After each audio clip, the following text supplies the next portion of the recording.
Hi guys, 'tis the season to read tarot, fa la la la la la la la la. So I'm going to continue today sharing with you guys my holiday tarot acquisitions. It's been a tarot-rific holiday season. All my friends and family know that I'm doing the YouTube channel and reading tarot so much, and I mean, I treated myself to a few decks, but yeah, I got a number from friends and family, and this was one of them. This is the Slow Holler Tarot. So I first mentioned this deck in the April Tarot News video, and it hadn't quite come out yet. I had been waiting for it to be released. And this deck is available right now. You can go to slowholler.com and order it for $46. It does come with kind of what you see here, except for my bag. I put my own bag and little charms and stuff on it. But you do get this awesome little handkerchief. Can you guys see that? Isn't that lovely? Let me zoom in a bit. It says slow, oh, we're gonna make it see-through. It says Slow Holler. It's like regular bandana sort of feel to it. And then in each corner, it has each of the four suits, as they are called in this deck. So you have knives, vessels, stones, and branches. They have renamed quite a lot in this deck in really, really interesting ways. I think they're all smart choices and really cool. They renamed all the court cards, they renamed a lot of the major arcana, and as you can see, they renamed all the suits. So the deck comes shrink wrapped with the book. This is the book you get with it together, and they're wrapped up in this bandana / tarot cloth, and there's this lovely little red ribbon that sort of ties it all together. Nice packaging, but it doesn't come with a box or anything. You could certainly keep it wrapped up in your cloth here, or you could do something like I did, or put it in a box. But I like my little charm in a bag. Look at my charm. You're gonna see this actually fits really, really good with this deck. My little skull ring, a little black bow, and a gold bag. And actually, the entire color scheme that you see here, including that little red yarn guy, it really reflects what you're going to see in this deck. So it's a collaborative deck, which often makes a lot of us kind of nervous, right? It certainly made me a little hesitant about the deck at first, because collaborative decks can sort of be all over the place. They don't feel cohesive. It's like you pulled 78 cards from 78 different decks. And while this deck is interesting because it's not 78 different artists, you know, one artist didn't do, you know, there wasn't one card for each artist. There was about 31 different artists, and some of them did like 7 tarot cards, some of them did 3, some of them did 1. So it automatically becomes a bit more cohesive when you have an artist who contributes more than one piece of artwork. Like Artist Inner Vision Tarot did that. They all contributed, I think, like 3. So that instantly pulls it together. But the other thing that they did that I think was just so brilliant is the color scheme, or the color theme of the entire deck. It's all done in black and white and gold and red. It's those 4, and like shades of gray and stuff, but just having the same color scheme running through every single tarot card, instant cohesiveness. Really cool. So real quick, before I even get into the book or the deck, I do just want to say how really thrilled I am with this deck. To be perfectly honest, this was a deck that I wasn't really sure I was going to get. I loved the idea behind it. I loved that it utilized artists who identify as queer and who are Southern. I think that was the 2 big things with this deck, right? All the artists either had Southern ties or were queer. And, you know, I was like, oh shit, that's going to be amazing. That's fantastic. But I do sort of worry that decks that tend to veer a bit more towards political things and social issues, that they might lose something that I value greatly in a tarot deck, and that's that magic quality, that spirituality, you know. And I've seen decks that have done that, and that's fine, you know. They go that way. They're very sort of political, empowering decks, and you know, maybe you just use them that way. You use them for readings that are about those sorts of things, or for comfort in areas of that nature. But I think that it's really amazing that they've managed to retain, I think, this sense of of magic, and the deck really does feel like a spiritual deck still. It doesn't take its theme and sort of go too far, you know? And they really created something very, very unique, very, very usable. So whatever little fears I had about this deck, or what the little things I was questioning as to whether or not I would actually like it and use it, have all been put to rest. It's stunning. This is certainly not a deck that I will only be using with, you know, my LGBT friends and clients. It's a very welcoming deck, I think. All right. Let's do it. Let me show you the book real quick. It comes with this really beautifully done book. There's about, I'm upside down, sorry, that's the front. And these little front and back actually fold out. I've been using that as a bookmark. Oh, well, I bend the pages. It does work. There we go. You can use it as a bookmark, the front and the back. But it starts here, Slow Holler, and then it really does. It just jumps right in. How to read the cards. You get a few pages, and then jumps right into the major arcana. There is awesome little artwork on each of the title pages throughout. And there's great divinatory meanings for every single card, majors and minors alike. You even get a bit of a reversed meaning, and it's actually a really, really good little white book, guys. The information in here it feels like updated. It feels very modern. It's a fresh take when it comes to the divinatory meanings of the cards. It's incredibly well done.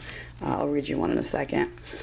You can see a lot of the names are sort of unfamiliar. We'll talk about all the name changes that's taken place. Look, and here we get into the knives. Cute artwork, right? However, the one thing I did notice that was missing, and it's not just an issue with this deck and book set and everything. Lots and lots of decks don't do this, but what I feel like is missing is the artist's explanation of what they put on the cards. You don't find that in here.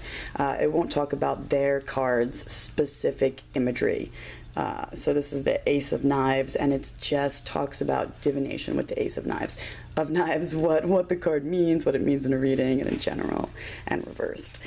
Now, I'm sure the argument could be made, right, that's not a necessary thing to include because the tarot is intuitive, and you should look at these images and take away from it what you will, you know. But I really do love when I get the information straight from the horse's mouth, you know. I like to know what the artist was thinking, why they chose to put that specific image on the card, and why that's there, and why this is there, and I really, really enjoy that. Especially with a deck like this, where it's not a clone, you know, every image is so unique, and a lot of the images are kind of obscure, so it's like, well, I wonder what they were thinking when they did that, what that meant to them, you know. I mean, it's fun to sit with and go through yourself and figure it out for yourself, but I would have loved to have seen that in here, especially with this deck. Okay, anyway, so we get through our stones. Here's our vessels. Actually, this is the Ace of Vessels. I always like this, what they wrote here for this one. It says, I won't read the whole thing, but the ace is the epitome and the initiation of the suit of vessels, representing the element of water. It flows with the fluid energy of emotions, relationships, communication, and intuition. The ace conjures the full richness of our internal world, the innermost depths of our heart of hearts, in which we can be most fully ourselves. It is a place of wild beauty, of raging storms, or profound tranquility by turns. It signifies the internal work of emotional self-awareness that is necessary before we begin to reach outwards and connect with others. Many times we seek to fill first other people's vessels with love and tenderness we wish that others would show us. The Ace of Vessels invites us to practice first filling our own vessels as an act of self-love, which then allows us to share with others out of a place of abundance rather than obligation and lack. The Ace reminds you that you are not separate. The worlds within you flow into the world around you. By loving yourself, you create infinite possibilities for joy, connection, and reassurance. And then the reversal here is being pushed outside of your comfort zone, forcibly induced to break out of your shell, a vague longing or passion without an object, or emotional turbulence. That's the kind of stuff that you find in this book. How great is that? There really are, it's a fresh take on divinatory meanings I absolutely love, and it comes from they're just beautifully written too, you know. Okay, and then in the back here, after you go through all the cards, you get a few pages in the back here about the Slow Holler Tarot. So it says, Slow Holler, a slow and building yell, an amplification of queer and Southern voices, and of the intersections where queer and Southern overlap. If you check out their website, actually, they have a bunch of the artists' works, different works from the different artists who contributed here up for sale on the website. And they donate and do charity and all sorts of grassroots organizations, charity kind of stuff. It's really very cool. I always like this part. As Southerners, we know and insist upon our complex, varied, and layered identities. We tell stories to stay awake. We tell stories to communicate. It is how we come to know each other. It is a part of our culture. As queer folks, we create our own ways of loving, of building families, and of connecting. We find new ways to imagine, exist, and thrive. And it goes on to say, you know, we all create in different ways, and we struggle together to make something bigger and more layered than any one of us could make as an individual. Isn't that a beautiful idea? And then as we go on, talks a little bit more about the tarot deck. It gives you all the correspondences for the traditional tarot names and the Slow Holler tarot names, which I'll show you when we go through. And then you have a list of everybody who contributed to the deck or the book, and which cards they did, so you can look up your artists if you want to find out more about them. It's all back there. But that is the book.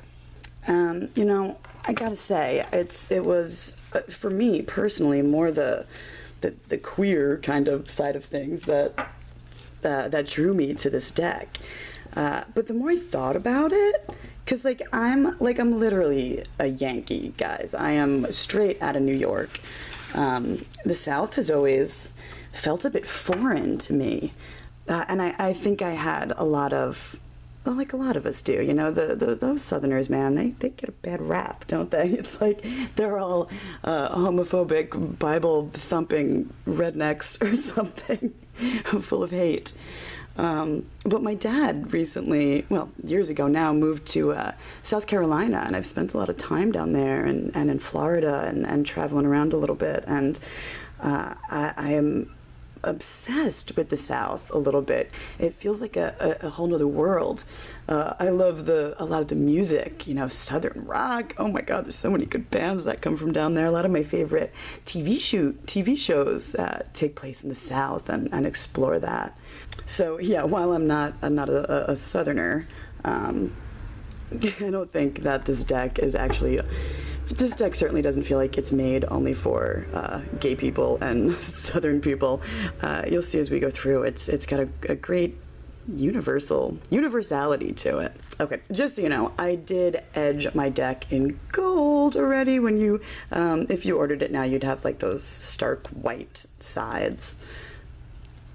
But the gold looks cool, right? And this is what the backs look like. Like I said, the color scheme of the entire deck is, you see on the back here too, there's no red or white, but you have the gray and the black and the gold. That's why the gold works so good on the sides. And it's like all this branch work, they almost look like hands reaching up, and there's these golden beings sort of fluttering through. It's a really cool back. Not really reversible, but you know, it doesn't jump out at you when things are reversed. Okay, here is your Fool card. So although they have changed, like I said, a lot of the names, they're really, really well done though. They still have traditional numbering, and I think it follows the Rider-Waite-Smith. So you have Justice at 11 and Strength at 8. But even though there's some different names, the numbering is all still there. And as far as I'm concerned, I think the imagery is still pretty clear. This Fool is one of the coolest Whoopsie-doopsie. This Fool is one of the coolest Fool cards, called the Fledgling, which is great. And then this person you see here, their shoes are all untied, like they might trip over it, right? But they're carrying a backpack. You can't tell what their gender is, really, because they're basically just a shadow. Look, that's the front of the backpack, and they're like see-through. Neat, right? And the flashlight illuminates. I thought that was a really cool Fool card. And here's your Magician. This is one of the cards that we saw up on the Kickstarter for a while. And all her tattoos, she has the symbols of all the suits and the elements. And it just has such a great look. The High Priestess is the Oracle. Isn't that beautiful? There's definitely, you know, some nudity, but nothing ever like over the top. And she's standing behind the moon. Oh, beautiful. This card I actually really, really loved when I first saw it. I still love it. It's your Empress card, and it's called the Kindred. How cool is that? And it instantly reminded me of the Empress card in the Atella deck. It sort of is a bit more of a seaside image, but it's like this. It's land and animals and abundance and family and all that sort of imagery. And that works beautifully for the Empress, doesn't it? And then your Emperor is called the Navigator. I mean, if you just take a second to think about how that fits in, it's like, oh, shit, yeah, that's good. And it makes you look at things in a different way and have a fresh take on things. The symbolism here, I think, is fantastic. You know, it's like being guided by the stars, and there's all this geometry and charting and setting your course, and it works. It works for the Emperor. The Guild is your Hierophant at number 5. Look at this. Very traditional meaning still. Here's your Lovers. Yay, lesbian lovers card. 2 women with their hair braided together. That's me and that's my wife. Dark hair and light hair. Love. Love, love, love. This one's so cool. The Chariot in the back of her pickup truck with her dog. Her little bare feet. Like, just beautiful. Look at the sky. Traditional name, though. You get your Chariot, and you get a traditional naming here of Strength without the traditional imagery. Check it out. Isn't that cool? This reminds me of, like, Plato's cave, right? the fire and the shadows, maybe. But very, very evocative. It works. Here's your Hermit card. She's in her egg. She or he. That could be either, I guess. They definitely play with gender a lot in this deck. You'll see it in the court cards. You'll see it in every card. There's certainly a huge feminist slant on things in this deck that I love.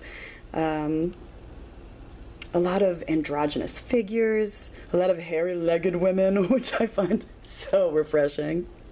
Isn't that a beautiful Wheel of Fortune just called Fortuna? I'm gonna go faster, sorry.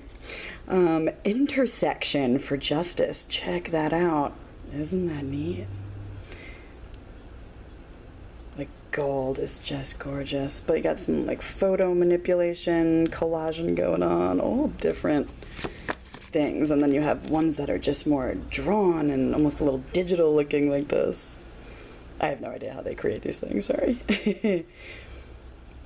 Number 12, your Hanged Man, is called the Precipice. There's a hairy legs that I was talking about. I love it. And you have a Suspension. This one, she's just tied up, but I know my wife and I, we've gone to see suspension shows where they're like suspended from hooks and different things like this, and it's really, really fascinating stuff. It can be really beautiful.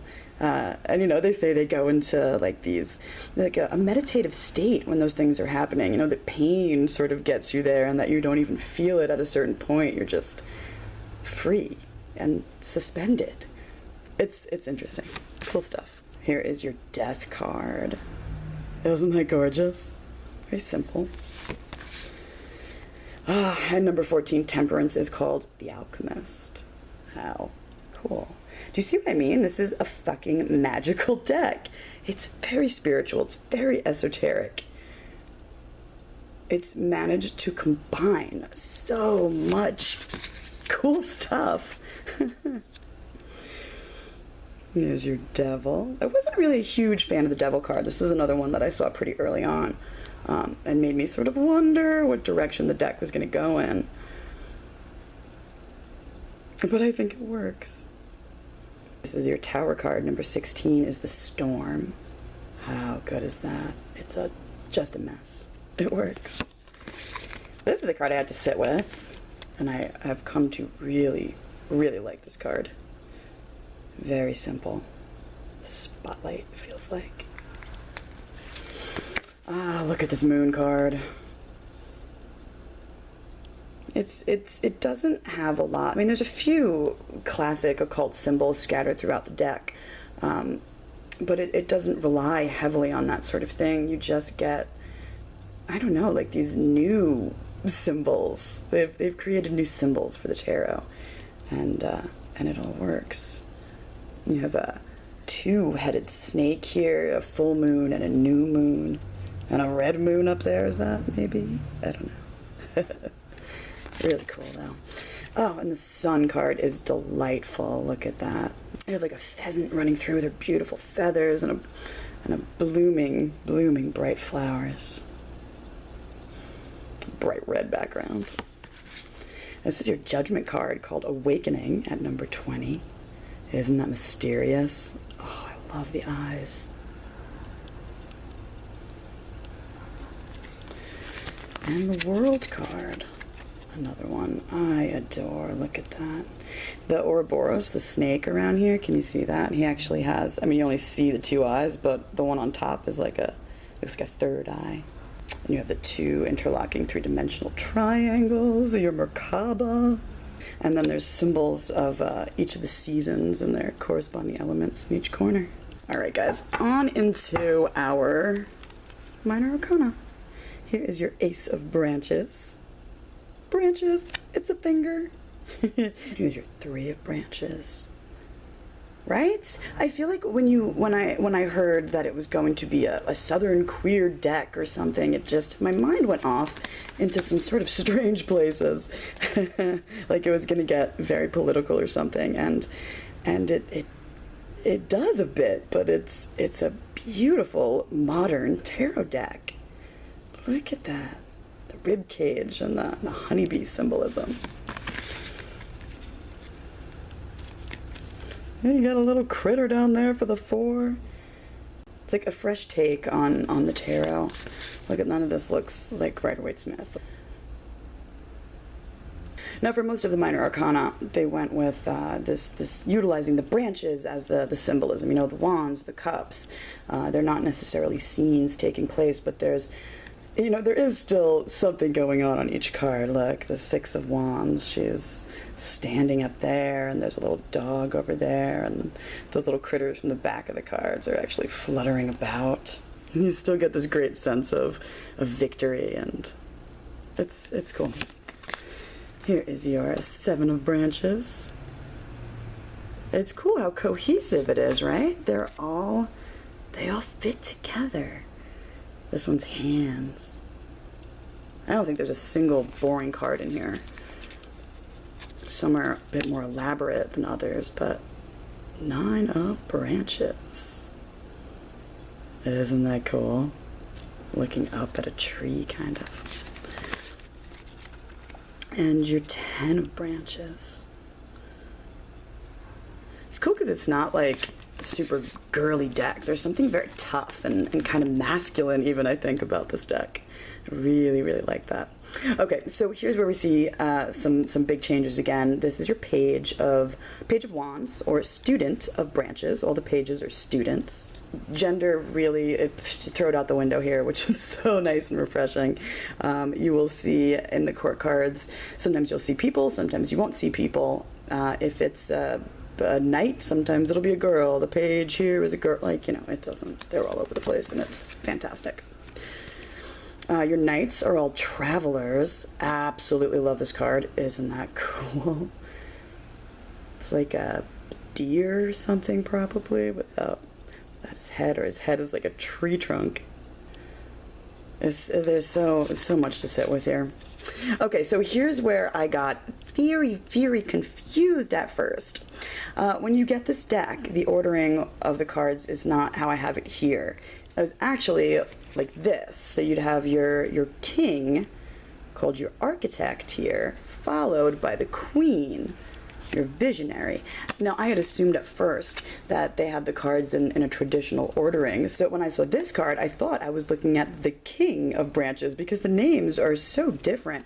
The student and traveler would not have given me a hard time. I could clearly tell what those were. However, visionary and architect, if you think about it, really could go both ways. Part of me almost wants to continue looking at my queens as the architects. And that's because I think a lot of times in readings, the queens come up as the creators, the builders of our environment. You know, they create the space around us in which we feel free to create or feel free to live, or, you know, they just set the tone of the environment around us. And I thought architect was actually so interesting for queen. But shush, it's actually not.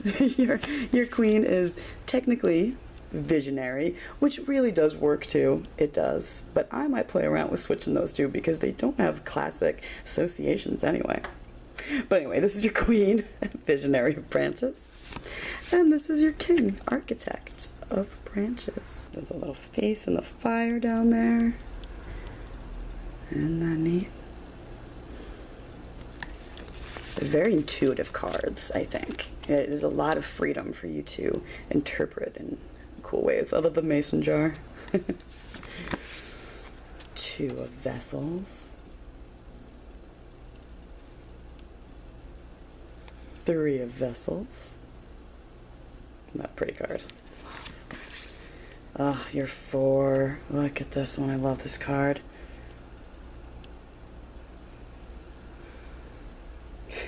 It's still so refreshing to see, like, hairy legs and hairy armpits. That's what we look like. That's people. That's women and men. That's life.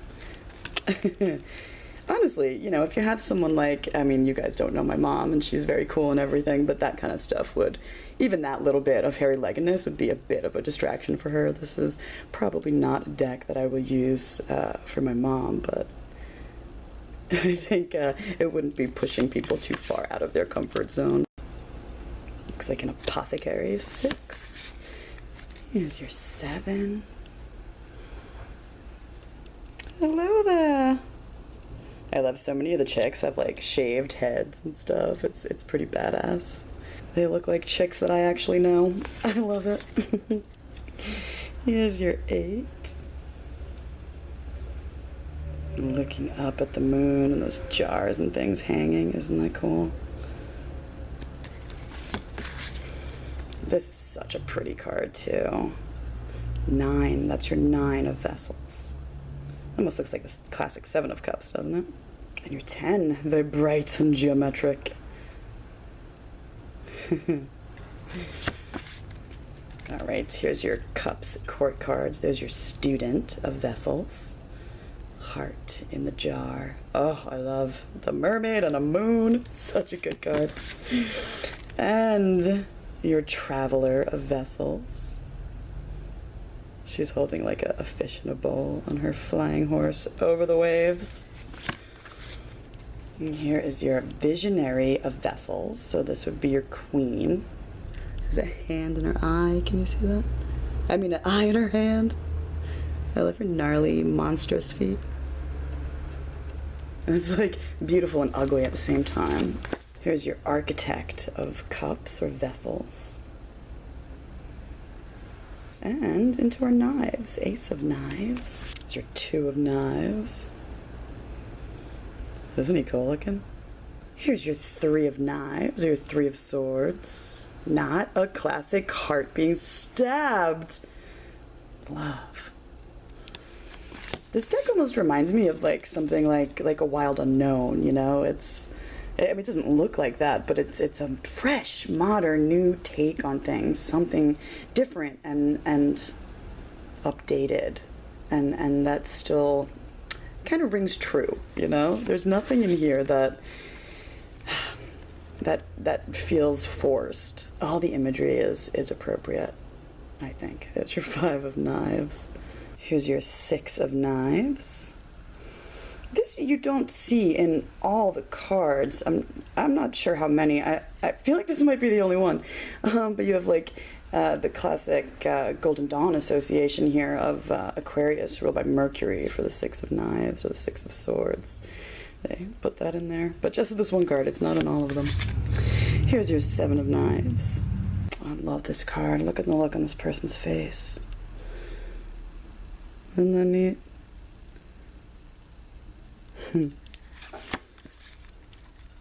Here's your Eight of Knives. Very androgynous. Nine of Knives. Let me zoom in so you can see that person back there. How cool. Like, these are beautiful bits of artwork, you know? All different styles, and I think that the color theme that they went with ties it all together so well. Here's your Student of Knives. A little side boob action, I think, yeah. And your Traveler, or your Knight of Knives.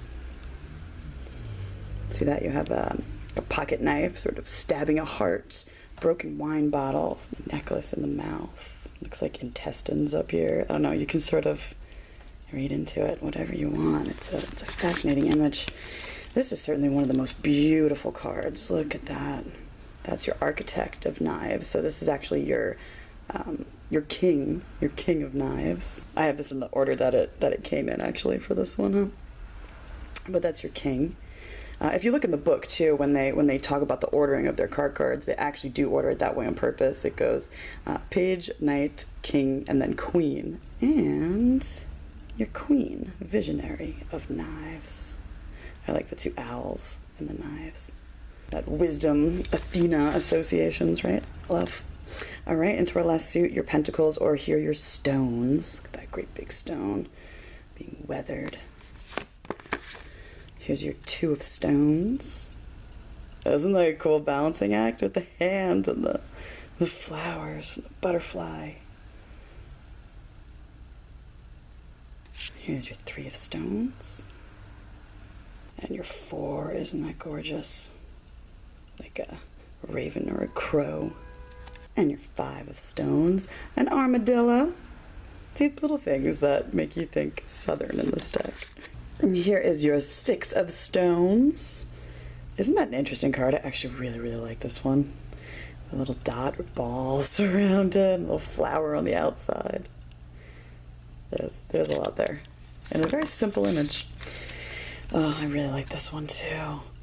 Aren't they fucking magic? This is your Seven of Stones. It's like a web. And they almost look like triple goddess symbols, the two moons and the red center. Oh. It's a really cool deck. It's a really cool deck. I'm so impressed with this deck. Eight of Stones. And your Nine of Stones. Look at that happy little goatee guy. Ram? And your Ten of Stones. Isn't that cool looking? Look inside my home. It's basically, it looks like a view of a kitchen, and there's, it's hard to tell, but it looks like a group of women in a circle or around a table or something. It looks like they're standing in a circle though, right in the back there.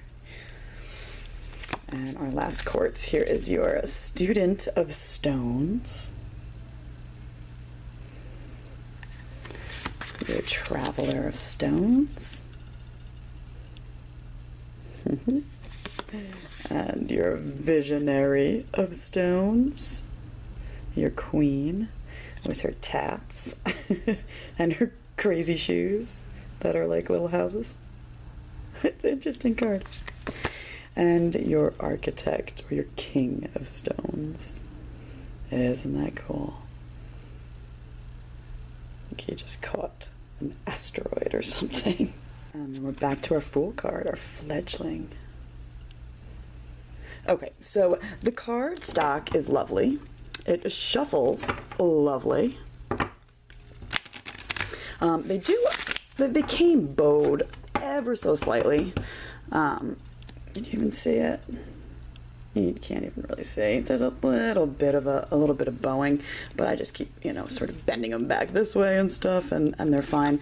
The cardstock is sort of, how do I describe it? It has a bit of a silky quality to it. It feels like pretty typical cardstock. It's not super thick, but it's not super thin. It's a bit thicker than like Lo Scarabeo and Llewellyn, and they're thin cardstock. It's not that thin, but it certainly is nowhere near as thick as like the Centennial Rider-Waite-Smith or something like that. But it is a pretty gosh darn standard tarot size. Can you see that? A little bit of white around the edges. It's just a hair smaller than your standard Centennial Rider-Waite-Smith. And you can sort of get an idea of how big the cloth is here. You couldn't fit a whole Celtic cross, but you could, yeah, you can't even fit 3, but you could fit a nice 6-card spread on it, or something like that. Don't the cards look gorgeous laid out? Like they fit together. It has such a cool, unique look to it. I just want to lay out all the cards. Special deck, guys. Really, really special deck. I certainly don't have anything like it, and I'm really, really excited to use it for some friends who I think would really, really get a kick out of the mystical sort of nature of this deck that has like butch women in it and lesbian lovers cards and